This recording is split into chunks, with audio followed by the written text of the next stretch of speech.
नमस्कार, स्वागत है आप सभी का आज के खास कार्यक्रम खास मुलाकात में। आज हमारे साथ स्टूडियो मौजूद हैं श्रीमती सुमित्रा ओम प्रकाश शर्मा जी। वर्तमान में आप अखिल भारतीय जहांगीर ब्राह्मण महासभा की महिला संरक्षक पद पर अपनी सेवाएं दे रही हैं। नमस्कार, स्वागत है आपका हमारे स्टूडियो। ओम नमस्ते जी, स्वागत है आपका भी। हम आपके शुरुआती जीवन के बारे में जानना चाहेंगे। मेरा नाम सुमित्रा शर्मा है। मेरा जन्म जयपुर में हुआ है, पंडित गंगाराम जी के यहाँ, और मैं वैदिक संस्कारों में पली बड़ी हुई हूँ। हमारे यहाँ विद्वानों का आना जाना होता था, सन्यासियों का आना जाना रहता था। पंडित हरिकेश दत्त जी साहित्य अलंकार थे अपने समाज के, वो पिताजी के वहीं रहा करते थे और उनसे भी हमने बहुत कुछ सीखा, समाज के बारे में जाना। और जितने भी समाज के कार्यक्रम होते थे वो पिताजी के यहाँ गंगाराम एंड सेंस शोरूम में होते थे। खजाने वाले कोई रास्ते में अपना एक मंदिर है, वहाँ हुआ करते थे और काफ़ी जो भी अधिवेशन होते थे बड़े बड़े लोग वहाँ आते थे। हम उन लोगों के संपर्क में रहते थे, समाज की सेवा क्या होती है वो समझ में आता था। तो बचपन से ही समाज सेवा कूट कूट कर भरी है और वैदिक संस्कार कूट कूट कर भरे हैं। मेरी माता जी कोटड़ी दहलान से थे और वो भी बहुत संस्कारी थे, परोपकारी थे। हम 5 बहन भाई हैं। बड़ी दीदी हैं वो चिरंजीव लाल जी की यहाँ भाई हैं जयपुर में ही, जिनके चांदी सोने का काम है। मैं अहमदाबाद से मैं ब्याही हूँ, मैं दूसरे नंबर की हूँ। मेरे से छोटा भाई है मनोज शर्मा, वो वैदिक विद्यालय में पढ़ा है फतेहपुर में, अपना जहांगीर वैदिक विद्यालय फतेहपुर में, वहाँ से उसने शिक्षा प्राप्त की है। और उससे छोटा भाई कौशल, उससे छोटी बहन पुष्पा शर्मा है, वो बजरंग जी बहुत नामी रहे हैं बॉम्बे में, उनके यहाँ भाई है। और सबसे छोटा कौशल शर्मा है, वो गांधी धाम में गया। ऐसे हम 5 बहन भाई। हम आपकी शिक्षा के बारे में बताइए, कहाँ से शिक्षा कहाँ से करें? हाँ, हमारी 5 बहन भाइयों की शिक्षा जयपुर में ही हुई है। मैं महाराजा गर्ल्स स्कूल में पढ़ी हूँ और फाइन आर्ट्स मेरे पास सब्जेक्ट था सितार का।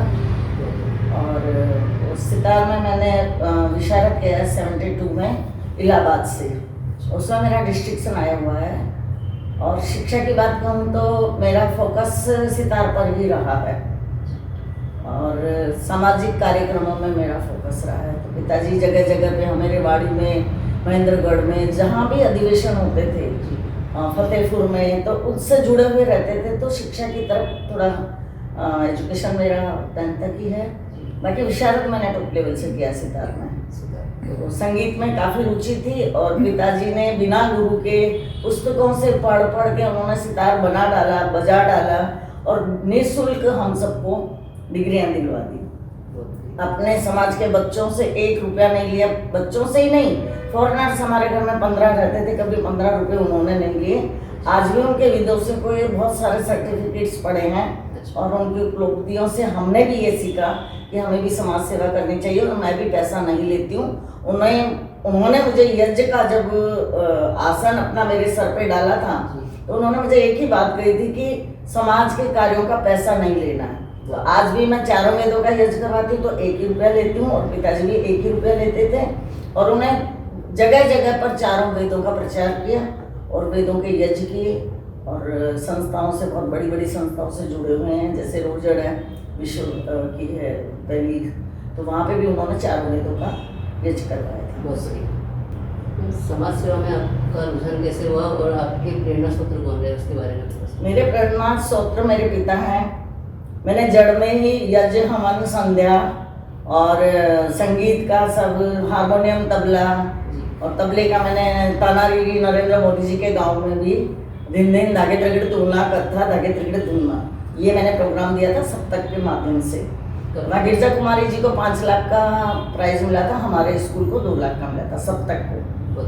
वहाँ पर मंजू मेहता जी हैं, विश्व के कलाकार आते हैं, पूरे विश्व विख्यात कलाकार आते हैं। वहाँ मेरा आना जाना रहता है पिताजी की वजह से। और पिताजी ही मेरे गुरु हैं, पिता हैं, उन्हीं से मैंने सब कुछ सीखा है। योग, प्राणायाम, मेरे को रामदेव जी से भी पिताजी ने ही जोड़ा था जब इंटरव्यू हुआ था 2002 में। और तब इतना आसान नहीं था योग शिक्षक बनना, 10-15 जगह हमारा इंटरव्यू होता था, उसके बाद में सिलेक्शन होता था कि लेना है कि नहीं लेना। तो उस वक्त मेरे को चुना था स्वामी जी ने। तो मेरे पिता ही मेरे गुरु हैं और उन्होंने मुझे बहुत जोड़ा है। तो समाज के किन किन पदों पर आसीन हैं आप, और आपके कार्यक्रम में क्या क्या गतिविधियाँ रही हैं? मैं वैसे तो बचपन से ही जुड़ी हुई हूँ समाज से। गौरव बाल निकेतन में यज्ञ का आयोजन हुआ था तो मैंने 8 घंटे बोला था मंत्र। वो मेरी पहली उपलब्धि थी। पिताजी का एक्सीडेंट हो गया था तो मुझे बुलाया गया था यहाँ पर। पंडित हरिकेश दत्त जी, पिताजी और मैं, तो कंटिन्यू मैंने 8 घंटे मंत्र बोले थे। तो उससे ये प्रेरणा जाती है कि औरतों को भी वेद मंत्र बोलने चाहिए। मैं ये चाहती हूँ, जिस परिस्थिति में औरतों की स्थिति थी तो दयानंद स्वामी जी आए और उन्होंने मातृशक्ति को कष्ट किया और वेद पढ़ने का अधिकार, यज्ञ करने का अधिकार, पूजा पाठ करने का अधिकार, नारी पूज्य थे उन्होंने बोला। तो उसके बाद में नारी उत्थान हुआ तो मेरे को तो परिवार ही आगे मिल गया, तो मुझे तो कोई कमी नहीं थी। तो मैंने महिलाओं को जोड़ा कि आप संध्या कीजिए, आप वेद पढ़िए, आप यज्ञ हवन कीजिए, आप परोपकार के काम कीजिए, संगठन बनाइए और सशक्त भी रहिए। जैसे कि हमारे को कहीं भी कोई उलझन आ रही है तो हम अपनी समस्या का समाधान हम अपने आप कर सकें। तो इसके लिए भी मैंने जागृत किया और आज भी मैं महिलाएं 150 महिलाएं मेरे संगठन में जुड़ी हुई हैं। उनसे मैंने 2-2 रुपये बचत करने का बोला कि तुम खाओ पियो मौज मस्ती करो, यही जीवन नहीं है। हमारा जीवन परोपकार के लिए भी है। निष्काम भाव से आप मेरे साथ जुड़िए। मैंने सभी घरों में एक बॉक्स दिया, गुल्लक जिसको बोलते हैं, और मैंने बोला 2-2 रुपये इसमें डालिए। खुद का एक शौक कम कीजिए, चाय कम कीजिए, लिपस्टिक पाउडर कुछ भी कम कीजिए। जेब में से निकाल के डायरेक्ट नहीं डाल देना है, आप अपने इच्छाओं को मार कर डालिए। तो उससे 1 वर्ष में मेरे पास 2.25 लाख रुपये हुआ। और यज्ञशाला बनाई, पिताजी ने उसका उद्घाटन किया था। वहाँ सामवेद का पारायण हुआ 3 दिन, खाना पीना सब वहीं रहा। और ये महिलाओं में काफ़ी जागृति आई, उनको यज्ञ हवन के बारे में पता लगा कि यज्ञ क्या है, संध्या क्या है, क्यों करना चाहिए, ईश्वर से हम किस तरह से जुड़े, परोपकार से हम किस तरह से जुड़े। तो वो यज्ञशाला में यज्ञ होता है, योग क्लास चलते हैं वहाँ पर प्रातःकाल 2002 से। और एक प्रेरणा और देना चाहूँगी कि बच्चों को लाठी भाला चलाना आना चाहिए, लड़कियों को भी तलवार भाले सब आने चाहिए। आने वाले समय में हमारी सेफ्टी नहीं है तो अपनी सेफ्टी, जैसे पहले गुरुकुल सदानंद जी ने कैसे बम तैयार किए थे कि अंग्रेजों ने वहाँ तक जाकर खोज निकाला उनको और फिर उनको मार डाला। तो हम ये चाहते हैं कि आज तो ऐसी कोई परिस्थिति नहीं है कि हम छुप कर करें कुछ काम। हर जगह गुरुकुल होने चाहिए और बैकवर्ड पद्धति खत्म होनी चाहिए। महिलाओं के संगठन को लेकर आपकी क्या प्लानिंग है, भविष्य में क्या योजना है और किस तरह के काम समाज सेवा में होने चाहिए?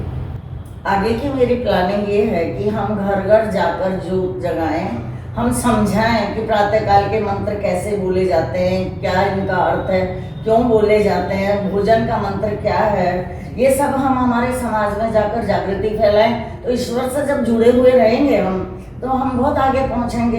आध्यात्मिक दिशा, अभी जो दिशाहीन हो रहे हैं हम लोग, तो वो नहीं होंगे। महिलाओं से मेरा यही अनुरोध रहेगा कि वैदिक संस्कारों में ओतप्रोत हो जाओ और जहाँ गुरुकुल है वहाँ अपने बच्चों को कभी कभी लेकर जाएं। और मैं वैदिक संस्थान से जुड़ी हुई हूँ, वहाँ भी काफ़ी अच्छा कार्य हो रहा है। रोजड़ से मैं जुड़ी हुई हूँ, लाकड़ोड़ा से जुड़ी हूँ, दिल्ली से जुड़ी हुई हूँ, आर्य समाज में सभी जगह से मैं जुड़ी हुई हूँ। अंतर्राष्ट्रीय कार्यक्रम था सेक्टर 10 में पूरे विश्व का, उसमें भी मैं गई थी और हर क्षेत्र से मैं जुड़ी हुई हूँ। संगीत के क्षेत्र में टॉप लेवल से जुड़ी हुई हूँ, आर्य समाज में टॉप लेवल से जुड़ी हूँ। जितने भी वो मेरा अहोभाग्य है और मेरे पिताजी को ही मैं आगे रखकर कोई भी कार्य जब मैं करती हूँ, ईश्वर और पिता और पुस्तकें, हमारा वेद, तो वेद का प्रचार महिलाओं में होना चाहिए। वेदों की बातों का पता होना चाहिए, हमारे वंशजों का, ऋषि अंगिरा जी के बारे में और महासभा के बारे में भी हमें पता महिलाओं को होना चाहिए। आज जागीर हम इतने आसानी से नहीं बन गए, बहुत पुरुषार्थ किया है लोगों ने, हमारे दादाजी ने, हमारे पिताजी ने। और पहले अधिवेशन हुआ करते थे, तो महिलाओं से मैं ये कहती हूँ कि अधिवेशन का अनुरोध करें, हमारे प्रधानों को मिलकर हम आवाज़ उठाएं कि अधिवेशन में पैसा भी बहुत आता है और एक ही जगह पर अधिवेशन हो जाता है। 3-3 महीने में हमें भागना दौड़ना नहीं पड़ता, हर जगह हम अधिवेशन रखें तो अधिवेशन से संख्या भी बहुत होगी। मीटिंग में तो खाली गतिविधियों के बारे में हमें मालूम होता है, लेकिन जब अधिवेशन हमने रखा था 72 में मेरे पिताजी ने मयंक सिनेमा में, वहाँ कमला क्या नाम है, बेनीवाल जी, कमला बेनीवाल, उन्होंने स्वागत किया था सितार का प्रोग्राम। और हम अपने बच्चों को हम आगे लाएं, संगीत से जोड़ें, वेदों से जोड़ें, ईश्वर से जोड़ें, आध्यात्मिकता से जोड़ें और मैकॉल पद्धति से हटाएं। संस्कृत का ज्ञान हो हमारे बच्चों को। महिलाओं के नाम क्या संदेश देना चाहेंगे आप? संदेश यही है कि अपने बच्चों को वेदों से जोड़ो, मैकॉल पद्धति से, मोबाइल से हटाइए। दूध पिला रही है माता है तो मोबाइल दे रही है, खाना खिला रही हैं तो मोबाइल दे रही हैं, तो ये वो छूटने वाली बात हो गई। तो माताओं को छूटना नहीं चाहिए, उनकी जवाबदारी जो है उसको बखूबी निभाना चाहिए, बल्कि गायत्री मंत्र बोल के उनको खाना खिलाना चाहिए, दूध पिलाना चाहिए, ताकि उनके अंदर वैदिक संस्कार उतरे। और गायत्री मंत्र को तो विदेशियों ने भी सर्वश्रेष्ठ मंत्र माना, रिसर्च हो रहा है इस पर, और ये चारों वेदों का सबसे महान मंत्र है और गुरु मंत्र है। तो ये तो बहुत सरल है, बहुत सरल है। तो मोबाइल की जगह हम उनको ये बोले कि बेटा ये बोलो, आप गायत्री मंत्र बोल के पढ़ाई शुरू करो, गायत्री मंत्र बोल के आप दूध पिलाइए बच्चे को। माताएं भी दूध पिलाएं तो गायत्री मंत्र, जो हमने भूलें की हैं वो आगे ना हो। आज हर तरह की हर घर में फैसिलिटी है, हमारे समय में इतने फैसिलिटी नहीं थी कि महिलाओं को भी पद दिए जाएं, और उनको खाली पद ही ना दिए जाएं, उन्हें कार्य क्षेत्र को भी बढ़ाएं।